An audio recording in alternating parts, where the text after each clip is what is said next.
আমার মা ইভার পেটের উপর থেকে কাপড় সরাতেই দেখতে পেলেন আমার নববধূ ইভার পেটে প্রসবকালীন মাতৃদাগ। সদ্য বিয়ে হওয়া ছেলের বউয়ের পেটে প্রসবের দাগ দেখে মা আটকে উঠলেন। অন্যদিকে ইভা খাটের উপর থরথর করে কাঁপছিল। এই মুহূর্তে সে কি বলবে কিছুই বুঝে উঠতে পারছিল না। আমার মা বলল, ছি ছি, তোমরা বাপ মেয়ে মিলে আমার ছেলের জীবনটা নষ্ট করে দিয়েছো। আমি তোমার বাবার বিরুদ্ধে প্রতারণার মামলা করব। ইভা যখন মাকে মা বলে কিছু বলতে যাবে তখনই সাথে সাথে মা ইভাকে থামিয়ে দিয়ে বলল, তোমার ওই পাপ মুখে আর আমাকে মা ডাকবে না। তোমার ওই পবিত্র চেহারার আড়ালে যে একটা পাপিষ্ঠ চরিত্র ছিল সেটা সেদিন ঘুণাক্ষরেও আমি কিংবা আমার পরিবারের কেউই ধরতে না পারলেও আমার বড় বউ ঠিকই ধরে ফেলেছিল, কিন্তু আমরা তার কথাকে পাত্তা দেইনি। আজ বুঝতে পেরেছি তার কথা না শুনে কত বড় ভুল করেছি। ইভা তখন খাট থেকে উঠে মায়ের পায়ে ধরে বলল, মা আপনি একবার আমার কথা শুনুন।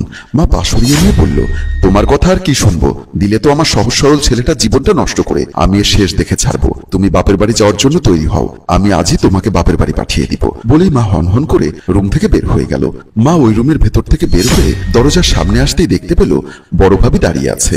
মাকে দেখে বড় ভাবি বলল, মা গর্ভের দাগ দেখতে পেয়েছেন তো? মা মাথা নেড়ে হ্যাঁ সূচক উত্তর দিল। সাথে সাথে বড় ভাবি যেন বিশ্ব জয় করে ফেললো। দেখেছেন মা, দেখেছেন? আপনারা তো আমার কথা বিশ্বাসই করেন না। এই মেয়েকে প্রথম আমি যেদিন দেখেছি সেদিনই আমার কেমন জানি সন্দেহ হয়েছিল। তাই আমি সেদিন মেয়ে দেখার আসর থেকে অপুকে হাত ধরে এই কথাটাই বলেছিলাম। সেদিন যদি অপু আমার কথা মেনে মেয়ের সম্পর্কে যাচাই বাছাই করতো তাহলে নিশ্চয়ই এই মেয়ে যে বিয়ের আগে গর্ভধারণ করেছে সেই খবরটা আমরা জানতে পারতাম। আমার মা বলল, যা হবার হয়ে গেছে। আমার পরিবারের সরলতার সুযোগ নিয়ে যখন ওরা বাপ মেয়ে ছিনিমিনি খেলেছে তাদেরকে আমি এত সহজে ছাড়ছি না। মেয়েকে তো তালাক দেওয়া হবই, সাথে বাপ মেয়ের নামে প্রতারণার মামলা দিয়ে বিয়েতে আমাদের যত খরচ হয়েছে সব টাকা উসুল করব। বলেই মা আমার রুমের দিকে চলে আসলো। মা হনহন করে আমার রুমে ঢুকলেন। রুমে ঢুকেই মা চমকে উঠলেন। আমি তখন একটা বালিশ নিয়ে ফ্লোরে বিয়ের শেরওয়ানি পরে শুয়ে আছি। বাসর ঘরটা এখনো ফুলে সাজানো। মা দাঁড়িয়ে পুরো রুমটা একবার চোখ বুলিয়ে দিলেন। সানায়ের সুরটা যেন মায়ের কানে বিষাদের সুর হয়ে বাজছে। যে বাসর ঘরটা স্বামী স্ত্রীর সোহাগ ভালোবাসায় সুরভিত হয়ে থাকার কথা, সেই বাসর ঘরে আজ নিজের সন্তানের হৃদয় পোড়া গন্ধ মায়ের নাকে লাগছে। মনের অজান্তেই মায়ের চোখ বেয়ে দুফোঁটা অশ্রু গড়িয়ে পড়ল। মা আমার কাছে এসে মাথার পাশে বসে মাথায় হাত রাখার সাথে সাথেই আমার ঘুমটা ভেঙে গেল। আমি মনে করেছিলাম ইভা আমাকে স্পর্শ করেছে। হঠাৎ করে মাকে দেখে আমি বললাম, মা তো তুমি এত সকালে আমার রুমে? মা চোখের জল মুছতে মুছতে বলল, বাবারে তুই কি সারা রাত ফ্লোরে ঘুমিয়েছিলি? কি করব মা, আমি তো একটা দুশ্চরিত্রা মেয়ের সাথে একই খাটে ঘুমোতে পারবো না। মা গো, আমি কি পাপ করেছিলাম? আমার জীবনটা কেন আজ এলোমেলো হয়ে গেল? বলেই আমি হাউমাউ করে কান্না করতে করতে মাকে জড়িয়ে ধরলাম। মা আমাকে সান্ত্বনা দিয়ে বলল, বাবারে এই পৃথিবীতে সহজ সরল মানুষগুলোই ঠকে, চিন্তা করিস না। তোর বাবা বেঁচে নেই তাতে কি হয়েছে, আমি তো আছি। আমি বেঁচে থাকতে তোর জীবনটা নষ্ট হতে দিব না। আমি কাঁদতে কাঁদতে বললাম, আমার জীবনে তো কলঙ্কের দাগ লেগে গেল। এখন যদি ইভাকে আমি তালাকও দেই সবাই বলবে আমি বিবাহিত পুরুষ। মা আমার চোখের জল মুছে দিতে দিতে বলল, আরে বোকা ছেলে আমার, এভাবে কাঁদছিস কেন? একটা কথা মনে রাখবি, ছেলেরা হচ্ছে পিতলের কলসি। যে কলসিতে দাগ লাগলেও সাবান দিয়ে ঘষা দেওয়ার সাথে সাথেই সব ময়লা পরিষ্কার হয়ে যায়। আল্লাহর রহমতে আমাদের ধন সম্পদের অভাব নেই। যাদের টাকা পয়সা আছে তাদের কলঙ্ক নেই। আমি আজই মেয়েকে বাপের বাড়িতে পাঠিয়ে দিয়ে ওদের বাপ মেয়ের বিরুদ্ধে প্রতারণার মামলা করব। এখন ওঠ, পরিষ্কার হয়ে ব্রেকফাস্ট করে নে। বলেই মা আমাকে দাঁড় করিয়ে দিয়ে বালিশটা খাটের উপর রাখলো। তারপর বলল, আমি ডাইনিং রুমে যাচ্ছি, তুই তাড়াতাড়ি আয়। বলেই মা আমার রুম থেকে বের হয়ে গেল। এদিকে ভাবি ওনাদের রুমে গিয়ে দেখে ভাইয়া অফিসে যাওয়ার জন্য রেডি হচ্ছে। ভাবি ভাইয়ার কাছে গিয়ে বলল, মা প্রমাণ পেয়েছে। ভাইয়া অবাক হয়ে বলল, কিসের প্রমাণ? আরে তোমার ছোট ভাইয়ের সদ্য বিয়ে করা নববধূ যে বিয়ের আগে গর্ভধারণ করেছিল সেটার প্রমাণ। ভাইয়া অবাক হয়ে প্রশ্ন করলো, মানে কি বলছো এসব? তোমার হাব ভাব দেখে মনে হচ্ছে আমার কিংবা তোমার মায়ের কথা তুমি বিশ্বাস করতে পারছো না। আরে মা নিজের চোখে দেখেছে, এজন্যই বলি সতীর কথা বাসি হলেও রচে। বলেই ভাবি একটা ক্রেডিট নেওয়ার চেষ্টা করলো। ভাইয়া তখন একটা তাচ্ছিল্যের হাসি হেসে বলল, কে সতী? ভাবি অবাক হয়ে বলল, কেন আমি? ভাইয়া তখন খুক খুক করে কয়েকটা কাশি দিল। ভাবি বলল, তুমি আমাকে ইনসাল্ট করছো মনে হচ্ছে। ইনসাল্টের কি আছে? তুমি কেমন সতী সেটা তো আমার চাইতে বেশি কেউ জানে না। সাথে সাথে ভাবি তেলে বেগুনে জ্বলে উঠলো। দেখো সবকিছু মেনে নিব, কিন্তু আমার সতীত্ব নিয়ে প্রশ্ন তুললে সেটা আমি কিছুতেই মেনে নিব না। এই জীবনে নিজের সতীত্বটাকে নাবালক শিশুর মতো যত্ন করে লালন করেছি। কোনোদিন কোনো পরপুরুষের স্পর্শ পর্যন্ত গায়ে লাগতে দেয়নি। স্কুল কলেজে যেতাম বোরখা পরে, হিজাবার পর্দা করা ছাড়া কোনোদিন ঘরের বাহির হয়নি। আজ বিয়ের এত বছর পরে সে তুমি আমার সতীত্বের প্রশ্ন তুলছো? ভাইয়া তখন আমতা আমতা করে বলল, শুনেছি নারীরা অতীতের কথা খুব সহজে ভুলে যায়, কিন্তু তুমিও যে মঞ্জুর মোর্শেদের কথা এত সহজে ভুলে যাবে সেটা আমি কল্পনাও করিনি। ভাইয়ার মুখে ভাবির প্রাক্তন প্রেমিক মঞ্জুর মোর্শেদের নামটা শুনে ভাবি জোকের মুখে মুখে নুন পড়ার মতো চুপসে গেল। ভাইয়া তখন বলল, বিয়ের 7 মাস পরে তোমাদের এলাকায় গিয়ে তোমাদের দুঃসম্পর্কের চাচাতো ভাই সাব্বিরের মুখে শুনেছিলাম তুমি নাকি মঞ্জুর মোর্শেদের সাথে প্রেম করা অবস্থায় একদিন বাড়িতে বান্ধবীর বিয়েতে যাচ্ছ বলে ওই মঞ্জুর মোর্শেদের হাত ধরে কক্সবাজার বেড়াতে গেছিলে এবং ওই রাতে নাকি তোমরা দুজন হোটেলে ছিলে। প্রশ্ন করতে পারো কথাটা কিভাবে ফ্ল্যাশ হয়েছে? কথাটা ফ্ল্যাশ হতো না ওই রাতে যদি তুমি এই হোটেল রুমে অজ্ঞান না হতে। ভাবি তখন কাপা কাপা গলায় বলল, সে আমাকে কিছু করেছে বলে কি আমি অজ্ঞান হয়েছি নাকি? ভাইয়া তখন ভাবিকে থামিয়ে দিয়ে বলল, না, তুমি অজ্ঞান হয়েছিলে মঞ্জুর মোর্শেদ যখন তার মাথা থেকে আলগা চুলটা খুলেছিল। প্রেম করা অবস্থায় তুমি জানতে না তার মাথায় আর্টিফিশিয়াল চুল। যখনই রুমে প্রবেশ করার পর সে কাপড় চোপড় চেঞ্জ করার সাথে সাথে মাথার চুলটাও খুললো, তখনই তুমি তার মাথার টাক দেখে অজ্ঞান হয়ে ফ্লোরে লুটিয়ে পড়লে। আর তা দেখে মঞ্জুর মোর্শেদও ভয় পেয়ে গেল। শেষে তোমাকে জ্ঞান ফেরানোর চেষ্টা করার পরেও যখন জ্ঞান ফেরাতে পারছিল না, তখন নাকি হোটেলের ম্যানেজারকে ডেকে অ্যাম্বুলেন্স এনে তোমাকে হসপিটালে ভর্তি করিয়েছিল। ভাবি তখন স্বস্তির নিঃশ্বাস ফেলে বলল, সেজন্যই তো মঞ্জুর মোর্শেদ আমাকে কিছু করতে পারেনি। আমার সতীত্ব ফুলের মতো পবিত্র রয়ে গেল। ভাইয়া তখন বলল, খবরটা তোমার বাবার কানে পৌঁছানোর সাথে সাথেই তোমাকে বিয়ে দেওয়ার জন্য উঠে পড়ে লাগলো। এদিকে আমার বয়স হওয়ার কারণে মাও আমাকে বিয়ে দিতে চাইলো। সব মিলিয়ে ব্যাটে বলে লেগে যাওয়াতেই তোমার মতো নোবল নিয়ে আমাকে সংসার করতে হচ্ছে।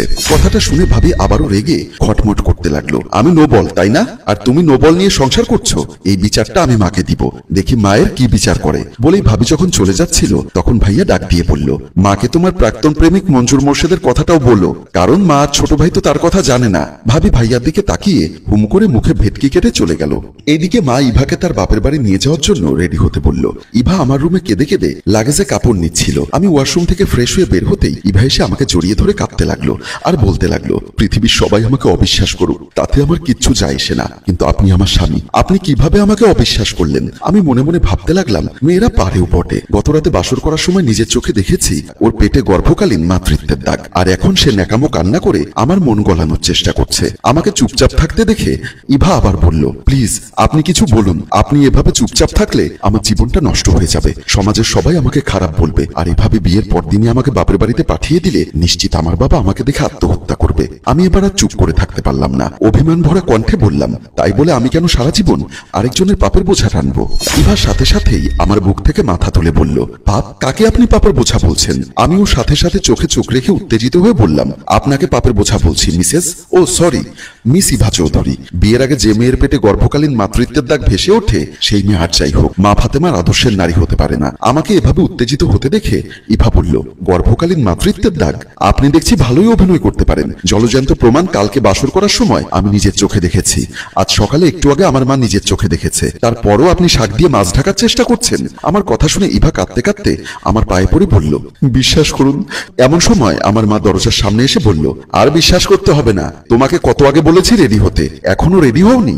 বলেই মা গজগজ করতে করতে রুমে এসে নিজের হাতে লাগেজের চেইনটা লাগিয়ে লাগেজটা নিজের হাতে নিয়ে অন্য হাতে ইভার হাত ধরে টেনে তুলে বলল, আমার ছেলেকে কিংবা আমার পরিবারকে আর বিশ্বাস দেখাতে হবে না, এখন তোমাকে তোমার বাপের বাড়ি নিয়ে যাচ্ছি, সেখানে বসে তুমি আর তোমার বাবা জজ সাহেবকে কিভাবে বিশ্বাস করাবে সেই পরিকল্পনা করো, কারণ উপযুক্ত কারণ দেখাতে না পারলে আমাদের সাথে প্রতারণার দায়ে তোমাদের বাপ মেয়ের নিশ্চিত জেল হবে। বলেই মা ওর হাত ধরে টানতে টানতে রুম থেকে বের করে নিয়ে যাচ্ছিল। সত্য কথা বলতেই প্রথম আমার কেমন জানি ওর জন্য মনের ভেতর একটু অনুভূতি কাজ করছিল। মা যখন ওকে হাত ধরে টানছিল সে বারবার ফিরে ফিরে আমার দিকে তাকাচ্ছিল। ওর চাহনির দৃষ্টির বানে আমার হৃদয়ের অলিন্দে বিষাদের সুর বেজে উঠল। কিন্তু আমি কি করব? আমি যদি এখন মায়া দেখাই, ওকে রেখে দেই, তাহলে সারা জীবন আমাকে এক চরিত্রহীন মেয়ের সাথে সংসার করতে হবে। মা ইভাকে নিয়ে ওর বাপের বাড়ির সামনে গিয়ে কলিং বেল টিপতেই আমার শালিকা তানিশা দরজা খুলে দিলেন। তানিশা ওর আপুকে দেখে বলল, আরে আপু তুই? মা দরজার সামনে দাঁড়িয়ে বলল, এই মেয়ে, তোমার বাবা কোথায়? তানিশা বলল, বাবা ড্রয়িং রুমে পেপার পড়ছে। তোমার বাবাকে বলো মানুষের নিউজ না পড়ে কাল সকালে যেন ওনার প্রতারণার নিউজ পড়ে। এমন সময় আমার শ্বশুর ড্রয়িং রুম থেকে বলল, মা তানিশা তুই কার সাথে কথা বলছিস? বাবা, বড় আপু এবং ওনার শাশুড়ি এসেছে। বিয়ের পরদিনই মেয়ে এবং মেয়ের শাশুড়ির কথা শুনে আমার শ্বশুর কিছুটা অবাক হয়ে সদর দরজার দিকে গেলেন। সদর দরজার সামনে আসতেই আমার মাকে দেখে শ্বশুর সালাম দিলেন, আসসালামু আলাইকুম বিআইন সাহেবা, বাইরে দাঁড়িয়ে আছেন কেন? ভেতরে আসুন। আমার মা রাগান্বিত কণ্ঠে বলল, ঘরের ভেতর ঢুকতে আসেনি, আপনার মেয়েকে ফেরত দিতে এসেছি। কথাটি শুনে আমার শ্বশুর চমকে উঠলেন। এর মধ্যে ইভা চোখের জল মুছে বাবা বোনকে পাশ কেটে রুমের ভেতরে চলে গেল। আমার শ্বশুর অবাক হয়ে প্রশ্ন করলো, বিআইন সাহেবা আপনি এসব কি বলছেন? আমি তো কিছুই বুঝতে পারছি না। মা আবারও বলল, আমি আপনাকে অত সব বুঝিয়ে বলতে পারবো না, আদালতে উকিল সাহেব আপনাকে সবকিছু বুঝিয়ে দিবে এবং বিয়েতে খরচ হওয়া আমাদের পাওনা কড়াই গন্ডায় বুঝে নিবে। বলে আমার মা দরজার সামনে থেকে চলে আসলেন। আমার শ্বশুর চিন্তিত হয়ে পড়ল। শেষ পর্যন্ত কি বিষয় জানার জন্য মেয়ের রুমের দিকে গেলেন। ইভা তখন ওর রুমে খাটের উপর বালিশ বুকে নিয়ে উবুর হয়ে শুয়ে কাঁদছিল। আমার শ্বশুর এসে তার পাশে বসে ওর কাঁধে হাত রাখতেই ইভা পাশ ফিরে উঠে বাবা বলে বাবাকে জড়িয়ে ধরে কাঁদতে লাগলো। হ্যালো ভিউয়ার্স, সময় স্বল্পতার কারণে আমরা গল্পটি আজকেও শেষ করতে পারলাম না। প্রথম পর্বে আপনাদের ব্যাপক সহযোগিতার কারণে আমরা অনেকগুলো কমেন্টস এবং শেয়ার পেয়েছি, তাই আজ উক্ত গল্পের দ্বিতীয় পর্ব আপনাদের উদ্দেশ্যে নিবেদন করলাম। আপনারা যদি উক্ত গল্পের তৃতীয় পর্ব দেখতে চান তাহলে অবশ্যই কমেন্ট করে জানান। একটা কথা মাথায় রাখবেন, যে এপিসোডের কমেন্টস, ভিউজ এবং শেয়ার কম হয় আমরা সেই এপিসোডের পরবর্তী পর্ব তৈরি করি না। তাই উক্ত গল্পের তৃতীয় পর্ব দেখতে চাইলে এক্ষুনি গল্পটি শেয়ার করে এবং কমেন্টস করে আমাদের সাথেই থাকুন। ধন্যবাদ।